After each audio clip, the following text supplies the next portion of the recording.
I'm present. Dr. O'Neill is not present. Mr. Heater? Present. Mrs. Bales? Present. Mrs. Barnes-Griffin? Present. Mr. Irvin? Present. Mr. Lowe? Present. Okay, we'll turn to spotlights. Mr. Standish? Thank you, sir. I'd like to just present to the board this evening a little bit about, appreciate the opportunity to come out and to present and possibly answer some questions. I have prepared a PowerPoint that I'd like to go through in the beginning, but you also have some statistics that we can get to after the PowerPoint, and those are, I share those in confidence with the board. Those are not numbers that are released to the public, just because they involve our students there, but I'd be glad to answer any questions. So I'll see how well I do with the PowerPoint mechanism here. Just a brief overview, first of all. I don't know how much you know about the operations of the Youth Opportunity Center. This is my first year there as principal. I absolutely love it out there. I enjoy working with at-risk students. I always have, and it's just been a real joy to be out there. The Youth Opportunity Center generally serves students from 3rd grade through 12th grade. This year, we've served 5th through 12th, simply because that's who has been placed at the YOC. They're placed there by the courts, and that's the only way they can get there, so this is who's been there. They're placed in, based on their needs in the cottages at the YOC. We don't have cottages by age, for instance, the younger kids, the older kids. It's all based on their need. Each cottage serves a different purpose, and so you have a wide variety of ages in each cottage. Most of the students are enrolled in Muncie Community Schools, and I'll get into that in a little bit. And Muncie Schools also provides educational services for the students who are not enrolled in our school. They might be still enrolled in their home school, and we do that through our Semisecure Learning program, and I'll get into that in a little bit as well.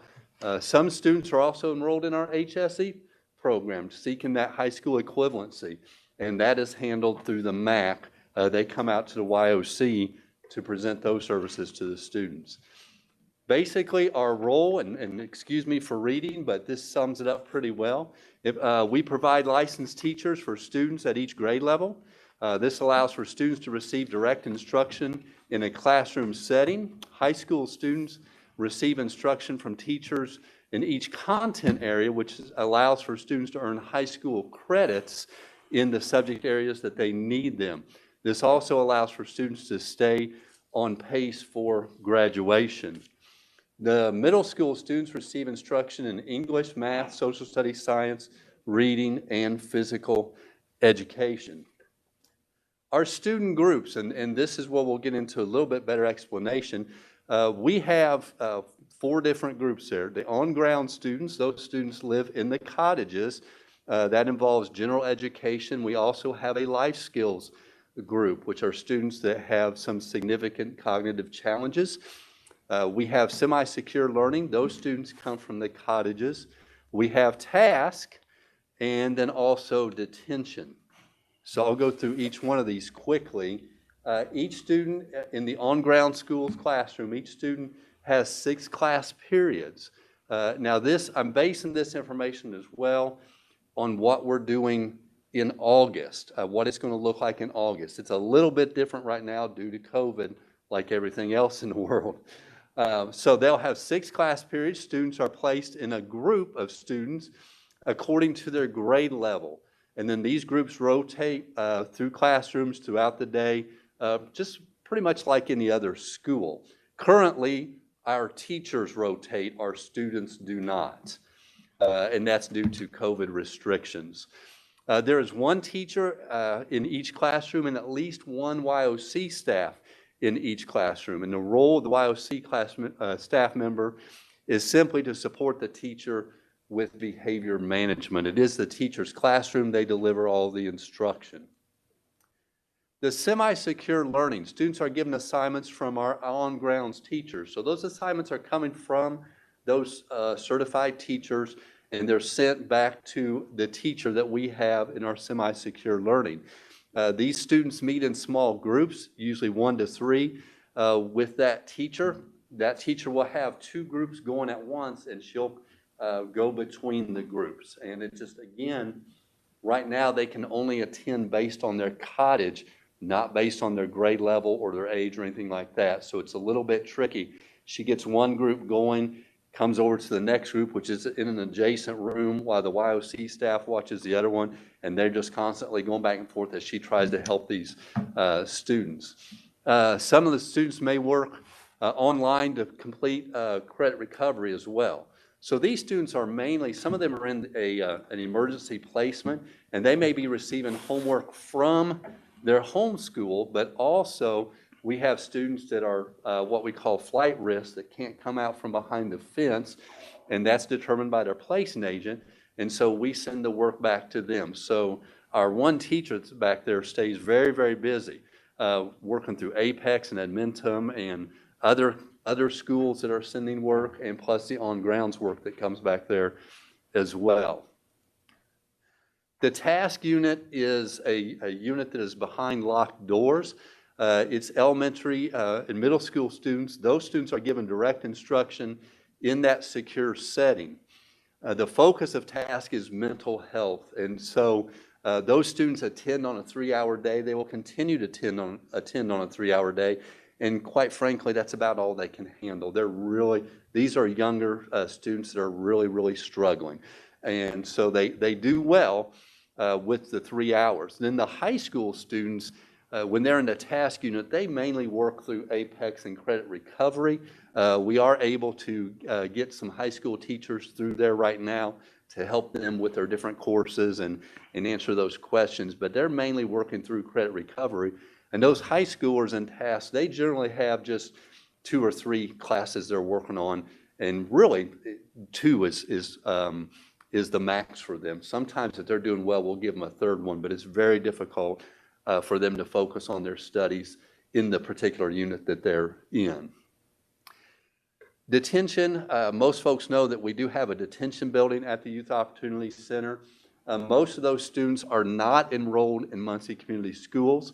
They usually maintain enrollment in their home school. We provide a teacher and an instructional assistant to support those needs. And so those students cycle through 2 classrooms in the detention building, and we're basically there to help them along, especially those high schoolers, because they have to continue to work toward those credits. Every once in a while, we know there'll be a student over there that's going to stay a little bit longer, and their placing agent thinks it's best for them to enroll in Muncie Community Schools, and so we'll do that. And then we'll set them up either through Apex courses, sometimes Edmentum, sometimes we'll send them work from our on-grounds teachers, just a variety of different options there for us. Some of our successes. Surprisingly to most folks, most of our students earn good grades. They have a good rapport with our teachers. They really don't have much else to do there other than to focus on their studies. They don't give us 100% all the time, that's for sure. But they get their work done, and they generally earn good grades. This is a real point of success for them, and we really encourage them along the way and celebrate those successes. So these are just some small successes they can have while they're there. So most of them earn good grades. Most high school students earn multiple credits while they're there. And this has been a big drive of mine since I've been there, and may have been prior to me as well, but I know since I've been there, one of my biggest drives is these students have to receive instruction, in particular to those high school credits, so that we know they're ready to go back to their school. For instance, if I have a student at Algebra 1-1, they have to receive good instruction in Algebra 1-1 so that when we say they earn that credit, they're ready for Algebra 1-2. And we do get students in from different facilities, and this is what drives us, and they have the credit, but they're in no means prepared for the next level. And so we want people to look at the YOC, particularly with Muncie Community Schools brand on it, to say, if they're coming from the YOC and they have a credit in high school, they've earned that credit and they're ready for the next level. 4 of our students have earned their HSE this year. We have about 5 more students that are in that program, but so far we've had 4 take the HSE and all 4 of them passed. And so we definitely are celebrating that. Students' schedules are individualized and based on academic needs, and graduation pathways are strongly supported. We are really looking at those high school students, making sure they're meeting the criteria to graduate. We actually have one senior that left earlier this year. He's come back to us, and he will graduate from the YOC here in a couple of weeks. So we will have a graduate. We're proud about that. He's got some work to do. He's working hard, and he is ahead of pace right now to graduate. So we're glad that we can offer that for our students, and particularly those seniors, that they can come there and they know that just because they're at the YOC, that doesn't mean they're not going to graduate. Or a high schooler, just because they're there, that doesn't mean they're not going to make progress toward graduation and they're going to fall behind. That's just one thing that we want to be able to offer them so that they don't have to worry about that. The statistic sheet that I've given you, and I'm not sure if you have 2 pages or if it's front and back, but they're at the least it is front and back. There's other statistics there. This is a report that we give to the Department of Education. It's one of the Title I reports that we give, and this shows you a breakdown of all of our students in several different areas. And you can see that although we have our enrollment in the bottom right-hand corner on page 1, but the top left-hand corner, you'll see how many students have cycled through the Youth Opportunity Center. So it's more than just our enrollment there. And then it breaks it down on the left side. You can see the categories there as far as IEPs and English language learners, those who enter a local district upon exit, all these statistics. Below that, the grade level that the students were in while they were at the YOC, males and females on the right, ethnicity on the right, and then it says current placements by cottage. That's the number of students in each of those cottages right now. And I'll draw your attention to the detention number. That's how many are enrolled with us right now. It doesn't mean there's no one in the detention facility. That's just how many we have enrolled with Muncie Community Schools. And then that next part is simply broken down by age, the age that they were when they were placed at the Youth Opportunity Center. So a lot of statistics there, but I think it gives a good picture of who is out there. So I've gone through things quickly. I'll be glad to answer any questions. We got a couple quick questions about the numbers. I'm sorry, would you explain, is the total student population the enrollment plus the total students, or is the enrollment buried in the total student number? It's buried in there. The total current enrollment, bottom right, is what we have right now enrolled in Muncie Community Schools. That top left counts all the kids that have come and gone, but yes, that top left includes the bottom right. So if you look at these numbers and go back 10, 15, 20 years, is the trajectory down or up? Or I actually, I'm looking at some numbers even today to get some information to Dr. Reynolds for our end of year goals. Mm-hmm. This year compared to last year, we're running 77% as far as student population. So it's not as far down as we thought. But I did also look back 3 years ago, and we're running probably about 60% of what we were running 3 years ago. And that's just, I took some snapshots. I took one in October 9th, because that was the end of the grading period this year. So I looked at October 9th for actually the last 4 years, and then also December 18th. I didn't look beyond that because of COVID hitting last year. I just looked at that first semester, but we're about 77% of what we were last year, but we're probably about 60% of what we were 4 years ago. Thank you. Rick Rowray has shared with me that, you know, the numbers are declining, and the reason many local communities are finding different ways to support students and not always sending them to the YOC And so that's part of it. Dylin could probably speak to it a little bit because Dylin, at one time, she was responsible for the YOC, and you've seen the history out at the YOC from where it used to be, where there were multiple programs, to now there are fewer programs and fewer students, right? Yeah, when I was out there, maybe back then, it's been a minute, about 2015, 2012 to 2015, there was about 150, 60 students. In addition to the YLC students, we also had the priority school, which was our suspension and expulsion school out there. So we typically had about 200 students that would be there on a daily basis. Dr. K is absolutely right. A lot of the corporations, the counties, are trying to find ways in which to keep the students there in their particular counties. And that really has contributed to the decrease in students at the YLC. So these other schools, it's not because they have a similar arrangement, it's because they're working within their school with certain programs to Yes. keep the kids. That's That's right. good. Yes, That's they're doing a excellent. lot of alternative schools, settings within their school corporations. And then some of the, the counties are doing, for example, I know that, in Annapolis, they have their own, on Sherman Drive, they have their own facility that's very similar to the YLC. Any additional questions for Mr. Standish? We have a couple of special education teachers there.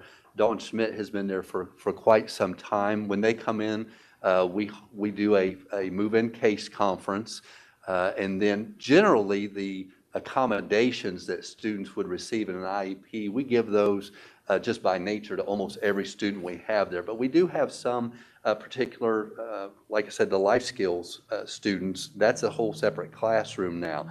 But we make sure they get their accommodations. We try not to change a whole lot in that IEP just because they're going to come through us and then go to that next school. But like I said, usually when we read an IEP, we're saying, well, we do small groups anyway. Well, we do individual testing anyway. Well, so we do a lot of this stuff just by nature. Dawn stays busy simply because if you look at the statistics on your sheet, it says there are 79 students that had IEPs at the time of this report. And so that's 79 case conferences at least that she has done, does at least one a piece for these students that are coming in. So she stays very busy with case conferences and writing IEPs. Additional questions? Are you happy with this role? I am, yes. Good. I'm also the corporate test coordinator, and it was very much a learning curve this year. I was going to say, I Well- don't think he's as happy with that role, Brittany. I probably shouldn't elaborate on that a whole lot.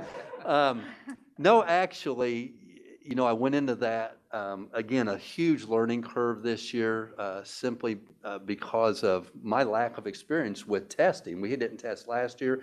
The year before that was the first year of iLearn. Before that, I was in special ed. I didn't run a building, but learned a lot about testing. I enjoy the statistics, and I've always enjoyed just getting things together to help other folks. So, if I can do something for the principals and that helps them, I enjoy doing that. And next year will be a whole lot easier simply because I know a little bit about what I'm doing now. So, but that is no doubt a full-time position in itself. It's not just during testing time. It is year-round.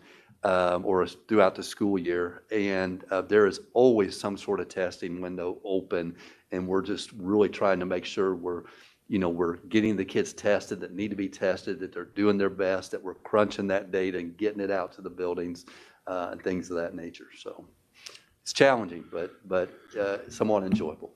So the successes and highlights, are you doing anything special to recognize the positive achievements, for instance, the HSE being achieved, or or other advancement by your students? Other than just encouragement, I'm going into the classroom and really, trying to recognize that. Not much beyond attaboys, to be honest with you. There's not a whole lot that we really could do, I don't think. Maybe I could explore that a little bit further. I know we had some, and it's not on here because we just got these out. We had students win the Integrity Essay Awards. One of our students got third place overall and won $100. So that was deposited into that student's account at the YOC, and that student will be able to use that for things that the student needs at the YOC. But there's not, to be honest with you, not a lot of accolades other than just really getting in there and trying to encourage them verbally and recognizing it in that way. Would you mind talking with Rick and his crew out at the YOC to see if there's something that could be developed for recognitions of achievement at all levels, not just HSE? Certainly, yes. And one thing also, I know HSE just had their graduation. Our Right. students were not able to attend due to the COVID restrictions. So normally they might be able to attend something like that, but they missed out on that. And so, yes, I'll get with Mr. O'Ray and Yeah, and I understand that obviously there are certain restrictions, but to the extent we could come together with our partner out there and find a means by which to consistently recognize achievement, I think that's critical. Can I add something? Sure. When I was out there, probably because of the pandemic, Rick was very generous, just coming to me and saying, whatever you need. We would have pizza parties. We had celebrations. We had recognition of improved grades, just all kinds of things. And he foot the bill. He was very, very kind to us. Yeah, he has fewer students these days, so I don't know if he'll have his checkbook as open, but yeah, we can figure out something that obviously the pandemic has created some restrictions, and the YOC has their own issues that they're wrestling with the judicial system. But I would like to see if we couldn't find a consistent way to something that became systemic. sure. So give it some thought if you wouldn't mind. Is I there will. anything else you're needing? No, let me also say really a success was with the library that we had this year as well. We worked together, and our students having our library shut down at the YOC. I had one cottage in particular that really wanted to read. So we've been working with the Muncie Public Library, and we now have rolled out digital cards. I'm not sure if that's the proper terminology. So our students at the YOC can actually digitally check out books and things. That's if they have that privilege, Great. computer privileges. So, that's something we've been able to add out there as well. And hopefully they'll take advantage of that. We've just rolled out those numbers as far as the digital numbers to them. So we'll see if they take advantage of that right away. Hopefully they will this summer as they get some reading done. So Great. but we're, as far as what we're needing, no, sir, we're, I think, in pretty good shape. We have to see what next year looks like. I know there are budget restrictions everywhere, and so, we're going to do the best that we can. Okay. Any additional questions? Thank you, Mr. Standish. Great work. Thank you.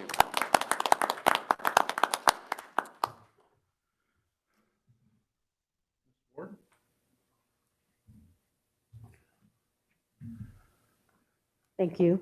Greetings to everyone. It has been a joy doing what I am doing this year. I appreciate your time tonight, allowing me an opportunity to share and provide you with an update on what's been going on in my world of diversity. I have really enjoyed the experience, and it's been a lot of learning taking place, and really enjoyed the experience though thus far. And so I'm looking forward to doing more and more with this work. So with that, I'll go ahead and begin.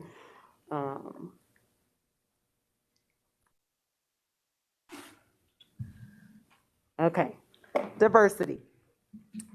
I came up with I saw a poem a while back, and I wanted to kind of change the words around. It's really short. I'm going to share it with you, and I thought it was very befitting for the work that we are trying to do in our district. It goes like this.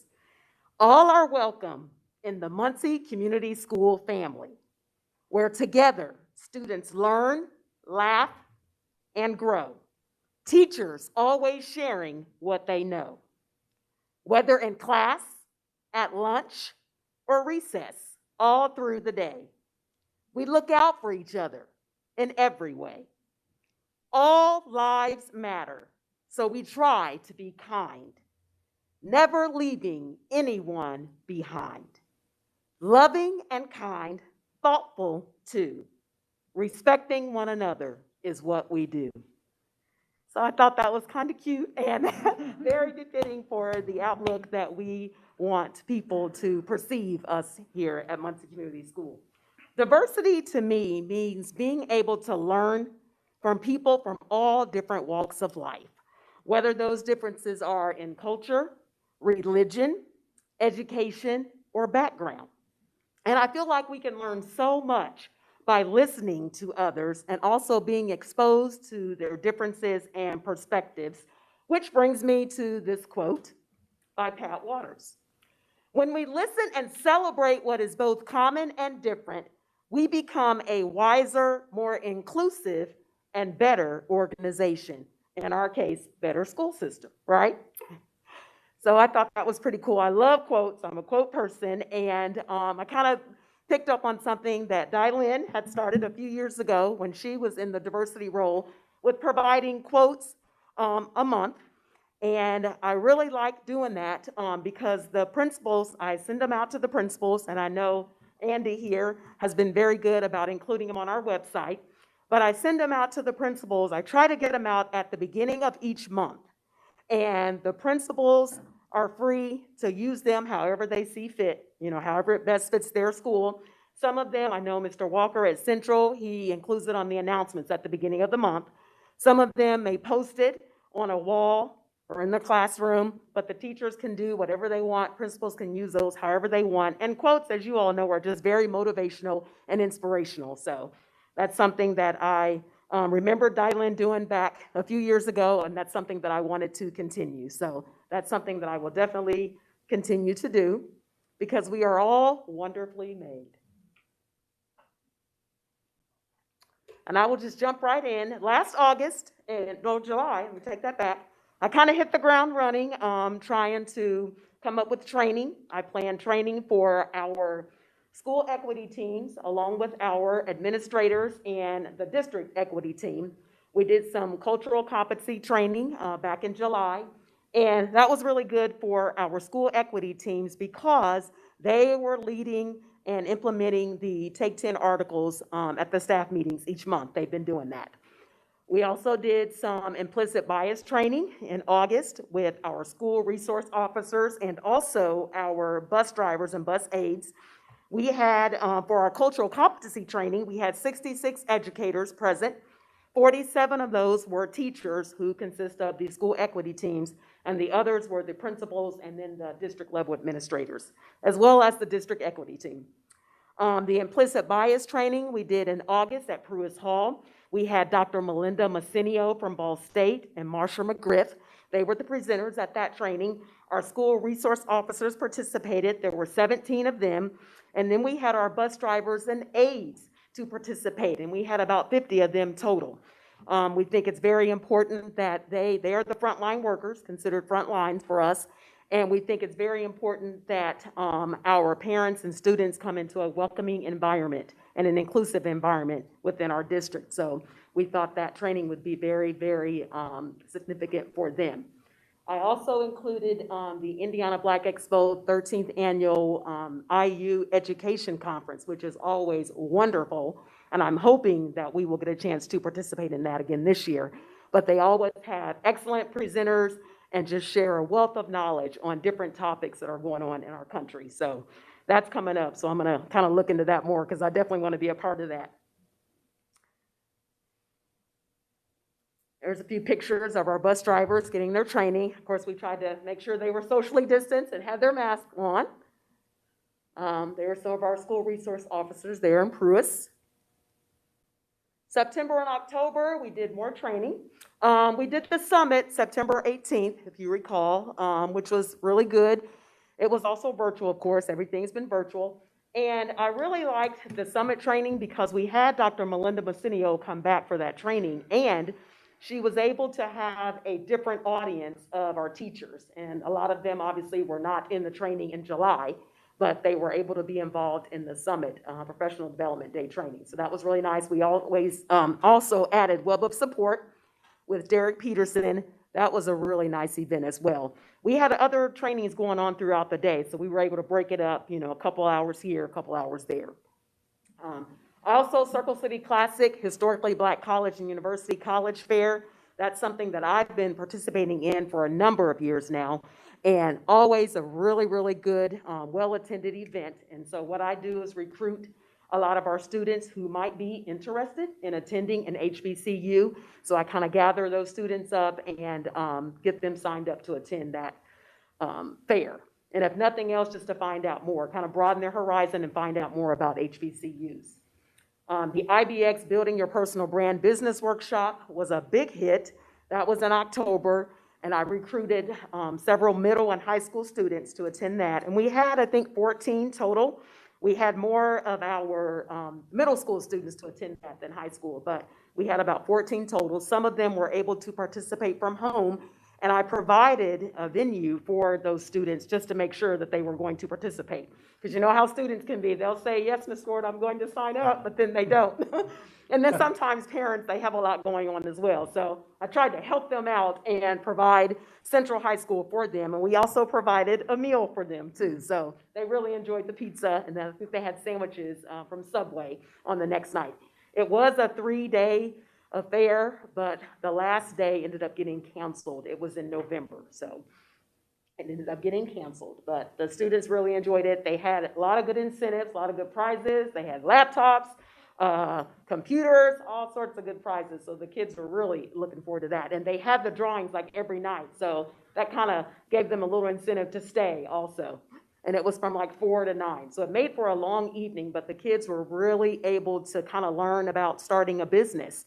And one thing that I did with that was, in some of the other organizations that I'm involved in, I mentioned this workshop. And so I asked if they knew of students who maybe are into entrepreneurship. And so I was given names of some of our students that I wasn't aware of, but they're already starting to have like their own little business. So it was really, really nice. They even taught them how to come up with a business plan. So it was a really good event for them. There's a couple of students at Central. Then we come to November and December. I participated in an HBCU minority teacher recruitment. And I spent a lot of time these months of calling HBCUs, and I started with my alma mater, Tennessee State. And I think it's important for me to begin establishing a partnership and a relationship with some of the HBCUs, and letting them know that, hey, I'm here, Muncie Community Schools is here, and we would like to talk to some of your minority teacher candidates and some of those up-and-coming education majors if they want to relocate to this area. So I spent a lot of time kind of getting to know some of those that are in the recruitment office and admissions office. And we've kind of established some partnerships, and I'm looking forward to working with them in the months to come. I have down here Minority Educator Council for administrators and teachers. This is an idea that I came up with that I am very, very, very proud of. We call it MEC, M-E-C, Minority Educator Council. And my plan for MEC is for it to serve as a support group for our teachers of color. I'm also hoping that MEC will help recruit and retain some of our teachers of color that are already here. Those that are here, we want to keep, especially if they're really, really good. We don't want them going anywhere. And so I'm hoping that MEC, we can continue to come together. We've already started meeting once a month. We come together and just brainstorm. We support each other, give each other encouragement. We put our ideas together, put them out there. We try to help each other. I also want MEC to serve as an organization that can help our students, support our minority students. I have down here, there are 53 minority employees total out of 592 in our district. 29 of them are certified, that's teachers and administrators and district administrators. So that we have 21, to be exact, certified teachers, and then the other 8 make up our administrators and our district level administrators. So that's where those numbers come in. Future HBCU Scholars Program, that's something that I am very, very interested in trying to start. I want our students of color to know that college can be an option for them if they want to go. I realize not everybody is college material, and that's okay. But for those whose parents may not have gone, or they don't talk that college talk in their house, those students need to be made aware. So that's where I want to start a future HBCU Scholars Program. I want to start with grades 5th and 6th. I don't think 5th grade is too young for students to start thinking about college and careers, what they want to do once they graduate and go on to college. So the future HBCU Scholars Program is something that I'm definitely going to keep in the back of my mind and continue to brainstorm ideas on how we can help get some of these students of color to college.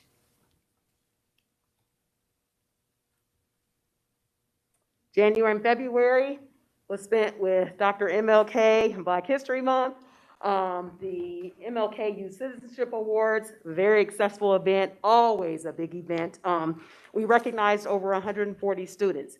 I happen to serve as the chairperson of this event through the Martin Luther King Dream Team. Really enjoy it. Normally, before the COVID world, this was a big event. It's always held in Central's auditorium, and the students get dressed up, they come out, and they strut across the stage to get their certificate. It is a huge deal. So we were very, very sad that we couldn't have an in-person event this year, but I tried to make it as good for them, a good experience for them as we could, given our circumstances. So we wanted it to be special for them, and so we came up with a little video with remarks from myself, Dr. K, and also the mayor of Muncie. And we had Kid President serve as our keynote speaker. So the kids got a kick out of that, and they were able to get their certificates after they watched the presentation. So, and I was able to go around to some of the schools, and it was really neat to see the kids get their certificates. Ivy Tech Black History Month presentation, I've been doing some work with them. They asked me to do a presentation on HBCUs, so I was able to do that. And then the virtual Black History Month kickoff was in February. We had some students to participate in the essay contest. A little guy from EWA, Shiloh Ramus, won. And I'm so competitive, so I'm so glad that he won because there were 2 Yorktown students. I got 2nd and 3rd, so I thought, yay, Shiloh. And middle school, we didn't have any winners, unfortunately. And then at the high school, we didn't have a big group that participated outside of MCS. So all 3 of the winners were from Central High School. So that was good. Youth Citizenship Awards, I threw a few pictures in there. Central's at the bottom, Grissom. And then I think that picture was at EWA where they were actually showing the video presentation. Black History Month essay winners, there's little Shiloh down there. And then our Central winners, Brooke Stallings was the winner for Central. Black History Month door decorating contest was a huge success. That idea actually came out of MEC. We were in a meeting, and I think it was in January meeting, and I said, guys, I really want to do something unique and different for Black History Month as a district. What can we do? So the ideas started flowing, and this is what we came up with. And boy, was it a huge success. Very, very proud of the Black History Month door wall decorating contest. The district equity team served as the judges. So we kind of split up, and we went around to the different schools. We put our little rubric together, and we went around and was able to judge. And students really got into this, which I really liked. It wasn't just the teachers doing this. The students got into it. And I have to tell this quick little funny story. We had some students at the high school who have trouble with attendance. But they were so excited about decorating that door, they did not miss any days of school during this time. So I thought, hey, that's right. So they were, oh, we can't miss. Oh, we got to get our door done. I got to come tomorrow. I got to make sure that door is right. We're going to win. So it was fun to put a little spin on it in terms of competition because, you know, we all like to win and all like to compete. So it was a huge event, huge success. Our winners, I think I put that slide in here. Here's more pictures. Someone did a periodic table. Huh.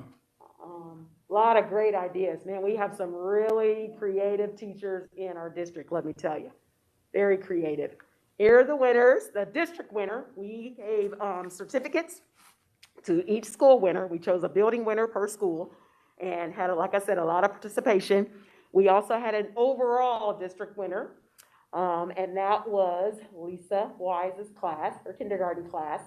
They did a really nice bulletin board, and she still had it up. I was able to go back several weeks later and award them with a certificate and also a book.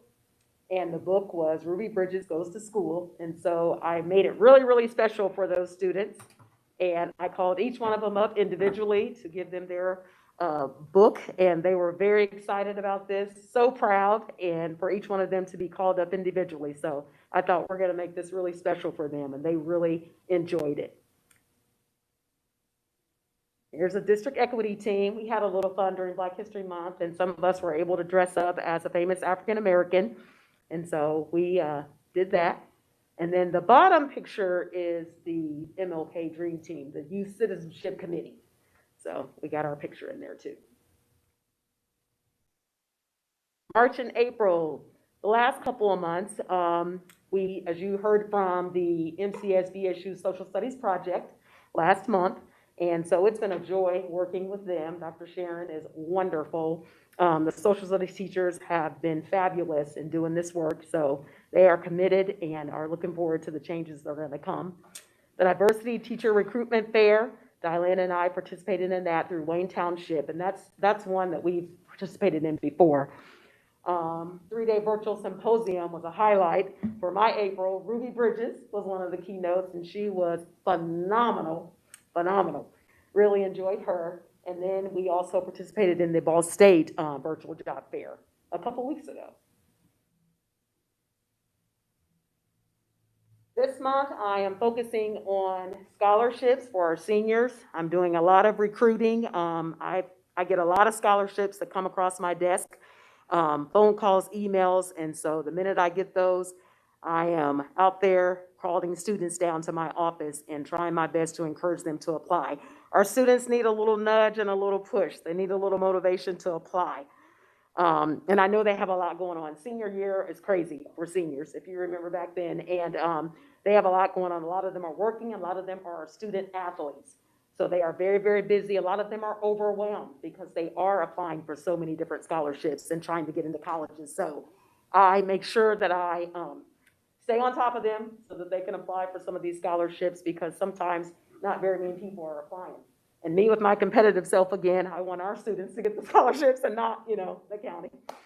Also, summer programs and opportunities, a lot of programs out there that I know our students can benefit from. And so I have spent a lot of time trying to recruit students, and I've even called parents, because I know, like I said, a lot of times our students, that kind of goes in one ear and out the other, but I thought, you know what, I've got to take it a step further and call parents and let them know that these ideas for summer activities are going on, because our students need to be involved. And I think it's key that they stay involved throughout the summer, kind of exercise that mind during the summer.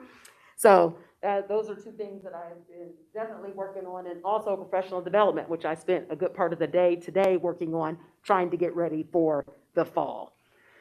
And hopefully we can get some things scheduled. I've got a couple of things that I think I'm pretty much ready to let Becky know that I have done, but it's been kind of a challenge, getting in touch with people, because we are ready to take our training from this year. We're ready to go a step deeper in terms of our training with the cultural competency and the implicit bias. We've kind of scratched the surface, I feel.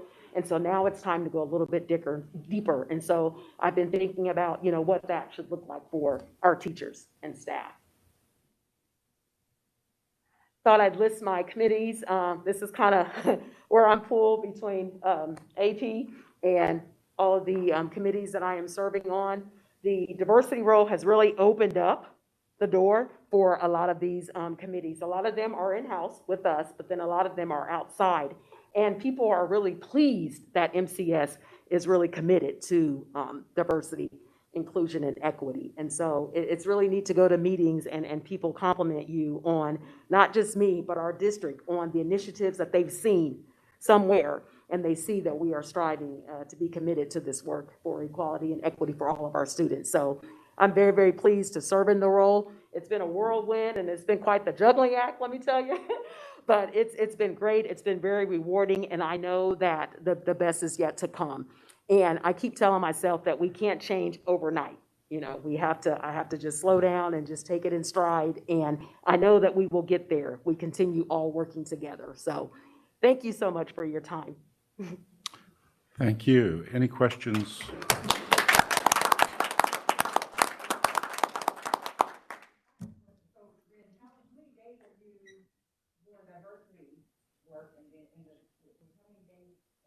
Back in the fall, it was September? Yeah, because it was right before fall break, is when we decided that I could serve 2 days here.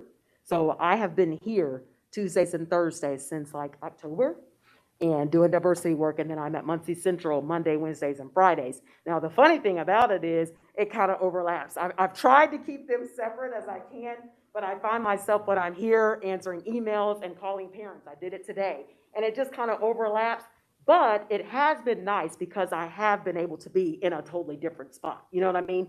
So I am able to catch my breath, but they kind of overlap. So it's kind of funny because they're setting overlapping, you know. When I'm over there and I actually think I'm going to have a minute to breathe and maybe catch up on some diversity, then my door is open or I'm email or the phone's ringing. Students need me, you know, referrals. I'm seeing students. So it's kind of, they've been overlapping.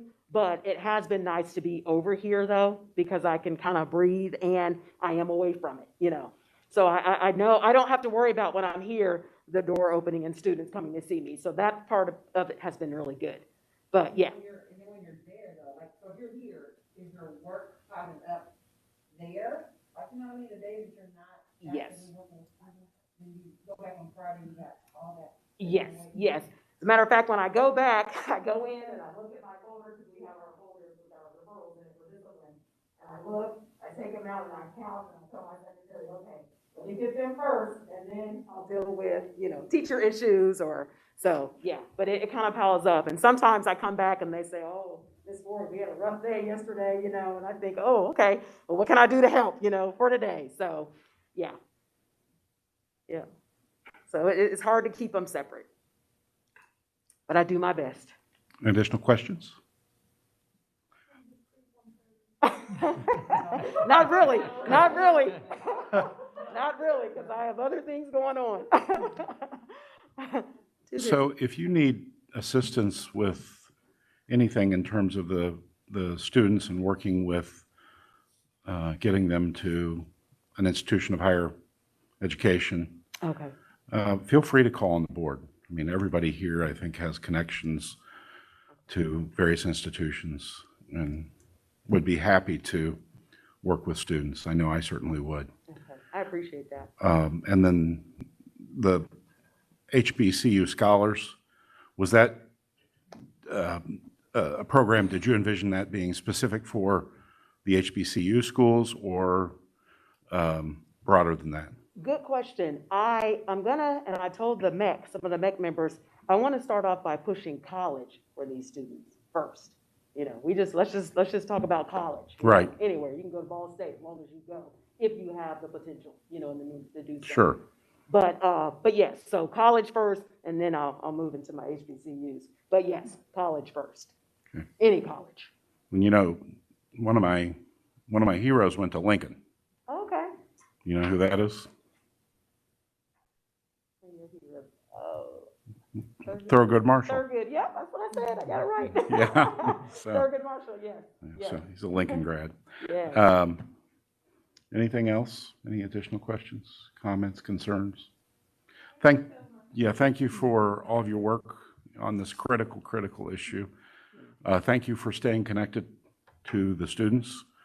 I realize there's overlap there, but I've watched and observed how students react to you, and there is a natural chemistry there that is, you know, if we could clone you, it would be wonderful. But I want you to understand when I see students react to you, there is a light there that is very, very natural. And I'm not saying that doesn't happen with other people, but I notice it very specifically with you. I appreciate that. I'm very, very passionate. Anybody that knows me know I'm just very passionate about the students and what they could do, their potential, and trying to get them there. So thank you. I appreciate that. Anything further? If I may, it's just been a joy to work with Rhonda, and she has, you know, when we get ready to next year, I mean, Rhonda, you should start sharing some of the great things that you've started in Muncie, because we really are going to be a role model for many, many districts. And so just, I know even our Minority Equity Council that you bring together and to have teachers feel the support of one another and of the district leadership, that I just appreciate all that you've done for us. Thank you. Anything further? Thank you again. Thank you.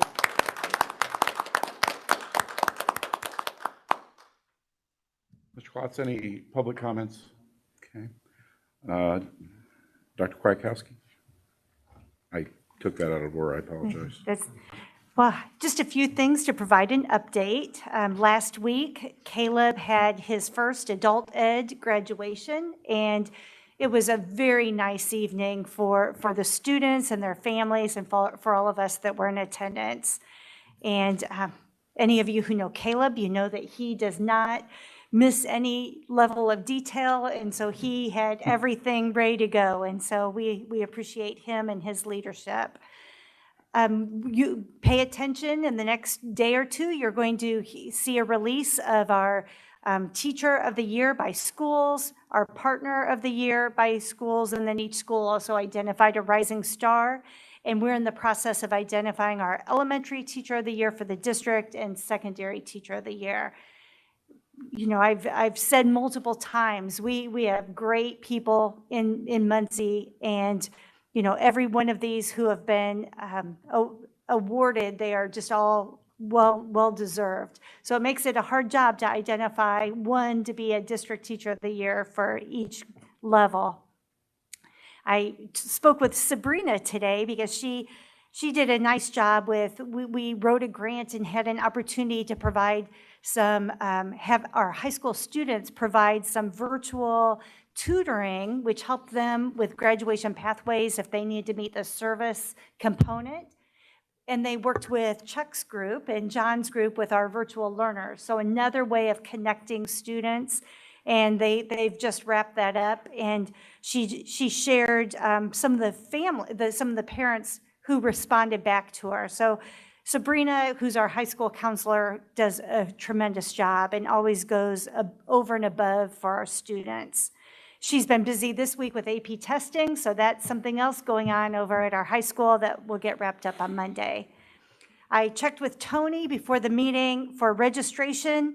We are at 2,211, so we haven't even met our halfway point yet. We are working hard with registration, but that, you know, keep pushing all of your family and friends. If they haven't registered, get online and please do so. Just a reminder, we have many summer school opportunities. We were awarded another mini grant through the George and Frances Ball Foundation. They are going to let us get, because the first job for us is to get people to sign up. The second is to make sure we have regular attendance. So George and Frances are going to provide different incentives for us to award to our kids who have regular attendance or perfect attendance or improving attendance. And so we'll be having those opportunities at all of our different camp opportunities. So we thank our partners once again. And lastly, I just wanted to share that Sarah England, who's our principal at East Washington Academy, it was announced that she is part of the Mitch Daniels Leadership Foundation Fellowship. And so those are people that apply, are thought leaders from all sorts of different professions. They bring them together on a monthly basis, they'll be trying to solve some different problems based on the, their different areas of specialty. And so we were just very proud that Sarah was one of them that was awarded and was included in this group. My understanding is they have hundreds of applications, and I think they select 24, Andy? Yeah, so it's a pretty prestigious honor to be awarded or to be recognized for this. So I think that's it for me for tonight. Anyone have any for Dr. questions? Kay? Okay, we'll move on to the consent agenda, items A through E. Is there any discussion concerning any of the items in the consent agenda? Once again, want to thank our donors for remembering MCS, and that continues to be a great benefit to our students and families. Hearing no questions, I would entertain a motion. Been moved and seconded. All those in favor signify by aye. Aye. Aye. Post same sign. Okay, we'll show the consent agenda passed. Dr. Reynolds? Yes, good evening, thank you. I'm asking for approval this evening for the additional secondary counselor hours, as we've done in the past. As you see in the motion there, it's for 205 additional hours at Central High School for guidance counselors, and we've split that up for 6 additional days for 3 of the counselors, and then 10 additional days for the counselor department chair. And then at the middle school, we've asked for 4 additional days for each of those counselors to help support our kids, to adjust schedules, meet with students and families, create and submit reports, and maintain the graduation pathway documentation at the high school. So just like years past, I'm asking for approval for the additional secondary counselor hours. Any questions? Move to approve. Been moved. Second. Seconded. All those in favor signify by aye. Aye. Aye. Post same sign. Okay, thank you, Dr. Reynolds. Mr. Jerome? Thank you. Presented in your board packets, the monthly update on the financial report. Really just have a few comments for you tonight.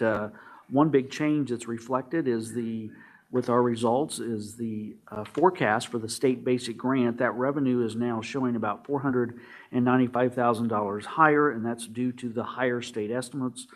It's really almost counterintuitive to think that you might have increased money from the state of Indiana. So that is a positive thing that they have done at the last legislative session. So we're seeing that impact for the last 6 months of 2021, and obviously it carries over into the 12 months for next year also as increase in revenue. So that is a good thing to report for us. Very, very happy to mention that. Page number 2, we had a slight change in the estimated tax cap. I'd been showing about 9.5 million. I think we learned this week it's going to be about 9.3 million as a tax cap. So not a big change, but yet still reflects an impact on local property taxes here in Muncie. Page number 3, I just wanted to mention, I haven't mentioned that lately, I don't think. The operation fund, as you can see, is very faithfully shows a negative balance. That goes away in the months of June and December when we receive our local property tax draw. So I didn't want anyone to panic just yet because it's in a negative position.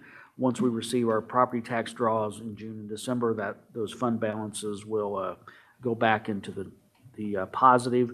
And really to the same comment on the appropriations remaining in the operation fund, even though it shows our state budget appropriation of about 13 million for operation fund, we probably will not spend that full appropriation because we're always concerned about the tax cap impact on that particular fund. So we will not spend 100% of those appropriations, but we'll know more about that once we start receiving our taxes later this year. So that really completes my report, unless there's any other questions for the month of April.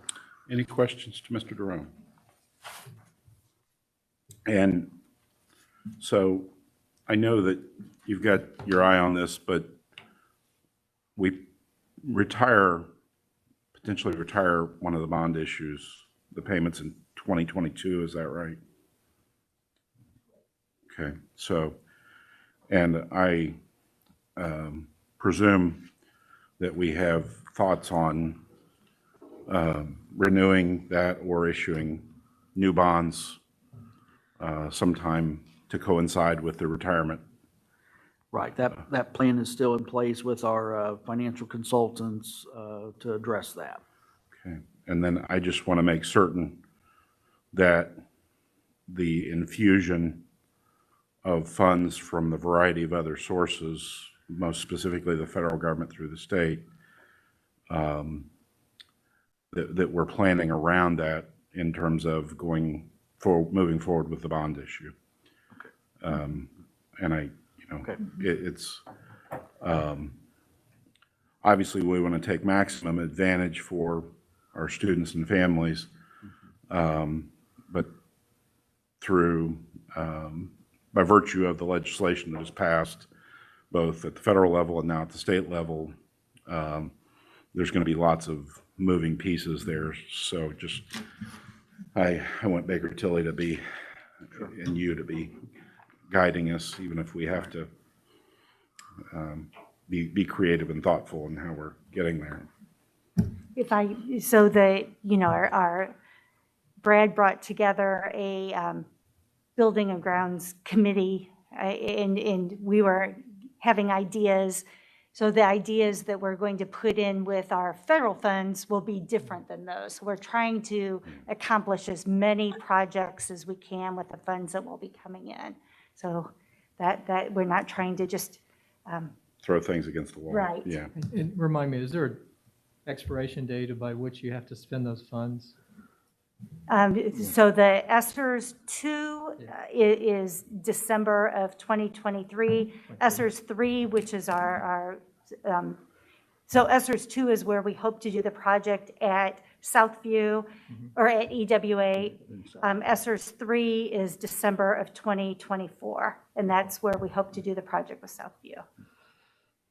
Well, and the reason I bring it up is the federal government did release guidance for state and local communities a couple days ago. And I started to read it and then woke up a couple hours later. So let me ask you this, and if you need support, because I know that this is maybe more work than anybody anticipated, given where we've been, where we're headed, the different legislation that's been passed. If you're needing support in your shop, let us know. Okay. And we'll figure that out. There's a lot of timelines that we will start finalizing. The architects just got with me late this afternoon with some potential timelines for the EWA project, and they also were encouraging us to bring our group back together for some of these collaborative WebExes on the Baker Tilly folks, the bond council, because the architects have been a part of these meetings before when we had our facility committee and we put those needs in front of them. So we do have some timelines. We can start getting back together again. Okay. So. Jim, we also have, Brad has provided me some of that information he's been working on to address the state loan also. Okay. So that's still on the radar. Okay, yeah, I mean, and it seems to me, Brad, like there's lots of things out there that are reasonably complex, so don't hesitate to shout if we need to support you in some more robust way. Anything further?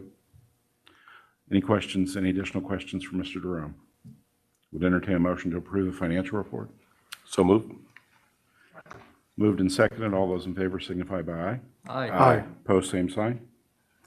Okay, any dialogue? I just want to say thank you so much to Leanne and to Chuck and to Brad and to Paul Detmeyer. Like, I just know that a lot of families and a lot of people in our community have been reaching out to school for whatever need. And I always hear positive feedback, how receptive you are, how responsive you are to those needs, and won't hesitate to take a call. And so I just want to say thank you to you and the staff for loving our kids and families and communities. So thank you. Thank you so much. I would echo that. I would just say thank you to the entire team. This year has been interesting. So, and I'm just as proud as can be of how MCS has handled it. So thank you. Chuck's going to write a new book called How to Start a Virtual Program. He never in his life thought that that would be his expertise, but he's going to be an author of a book now. I thought I saw, don't you have a YouTube program now?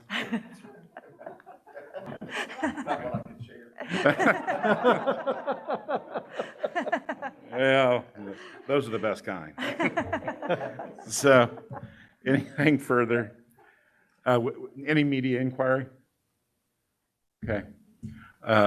With that, entertain a motion to adjourn. So moved? Been moved? Seconded. All those in favor signify by aye. Aye. Opposed, same sign. Thank you, everyone. Have a nice evening.